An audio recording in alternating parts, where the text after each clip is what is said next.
السلام علیکم ورحمۃ اللہ وبرکاتہ۔ عزیز دوستو، پیارے دوستو، اسلام میں جو چیز منع کی گئی ہے اگر کرتے ہیں تو اس کا عذاب، اس کی سزا بہت سخت ہے، دنیا میں بھی اور آخرت میں بھی۔ تو دوستو، جادو حقیقت ہے مگر کرنے والا اور کروانے والا کافر ہے، دائرہ اسلام سے خارج ہو جاتا ہے۔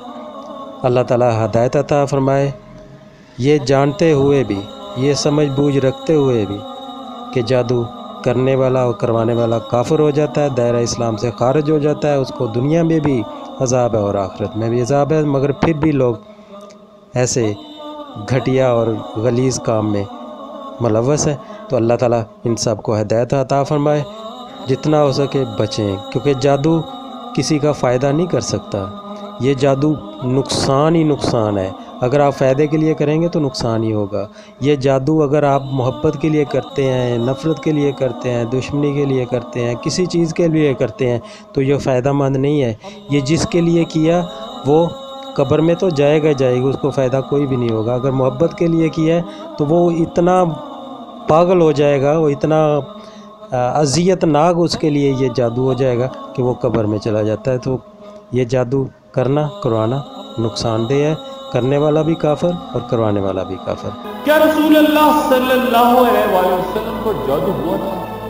متعدد علماء سے روایت ہے کہ یہودیوں نے ایک جادوگر لبید بن علسم کے ساتھ یہ معاملہ کر لیا کہ وہ رسول اللہ صلی اللہ علیہ وآلہ وسلم پہ جادو کرے اور اس کے بدلے اسے 3 دینار دیے جائیں گے۔ چنانچہ اس بدبخت نے یہ کام اس طرح کیا کہ ایک چھوٹی سی لڑکی کے ذریعے جو آپ رسول اللہ صلی اللہ علیہ وآلہ وسلم کے گھر میں آتی تھی، آپ صلی اللہ علیہ وآلہ وسلم کے چند بال منگوائے اور ان پہ جادو کر کے ایک جگہ رکھ دی۔ اس واقعے سے متعلق مختلف روایات کو جمع کیا جائے تو معلوم ہوتا ہے کہ وہ جادو آپ رسول اللہ صلی اللہ علیہ وآلہ وسلم کو امہات المومنین کے پاس جانے سے روکنے کے لیے۔ اس جادو کی مدت کے بارے میں علماء کے درمیان اختلاف ہے، بعض نے 40 روز اور بعض نے دیگر مدت بیان کی۔ اور پھر رسول اللہ صلی اللہ علیہ وآلہ وسلم نے اللہ سے دعا کی اور اس کے بعد اللہ تعالیٰ نے فرشتوں کو آپ کے پاس بھیجا جنہوں نے بیان کیا کہ جادو کس نے اور کس چیز پر کیا ہے اور وہ کہاں رکھا ہے۔ اس واقعے کی تفصیل حدیث میں یوں بیان ہے۔ حضرت عائشہ صدیقہ رضی اللہ تعالیٰ عنہ سے روایت ہے کہ قبیلہ بنو زریق سے تعلق رکھتے ایک شخص جس کا نام لبید بن علسم تھا، اس نے رسول اللہ صلی اللہ علیہ وآلہ وسلم پہ جادو کر دیا، جسے آپ صلی اللہ علیہ وآلہ وسلم اس قدر متاثر ہوئے کہ آپ کا خیال ہوتا کہ آپ صلی اللہ علیہ وآلہ وسلم نے فلاں کام کر لیا ہے، حالانکہ آپ صلی اللہ علیہ وآلہ وسلم نے نہیں کیا ہوتا۔ یہ معاملہ ایسے ہی چلتا رہا یہاں تک ایک روز آپ صلی اللہ علیہ وآلہ وسلم میرے یعنی حضرت عائشہ صدیقہ رضی اللہ تعالیٰ عنہ کے پاس تشریف لائے اور فرمایا کہ اے عائشہ، کیا تمہیں معلوم ہے اللہ نے میری دعا قبول کر لی ہے؟ میرے پاس 2 آدمی آئے تھے جنہوں نے مجھے بتایا کہ مجھ پر لبید بن علسم نے کنگھی، بالوں اور کھجور کے خوشوں پر جادو کر کے یہ چیزیں ایک کنویں میں رکھ دی۔ چنانچہ رسول اللہ صلی اللہ علیہ وآلہ وسلم اپنے صحابہ کرام کے ساتھ اس کنویں تک گئے اور ان چیزوں کو نکال کر واپس آئے اور فرمایا کہ اے عائشہ، اس کنویں کا پانی انتہائی سرخ ہو چکا تھا اور اس کی کھجوروں کے سر ایسے تھے جیسے شیطان کے سر۔ حضرت عائشہ صدیقہ رضی اللہ تعالیٰ نے پوچھا کہ یا رسول اللہ، کیا آپ نے جادو کنویں سے نکال دیا؟ تو آپ صلی اللہ علیہ وآلہ وسلم نے فرمایا کہ اللہ تعالیٰ نے مجھے عافیت دے دی اور میں نہیں چاہتا کہ لوگ کسی شر اور فتنے میں مبتلا ہو جائیں۔ یہ جادو کیا ہوتا ہے اور اسے کیسے کیا جاتا ہے؟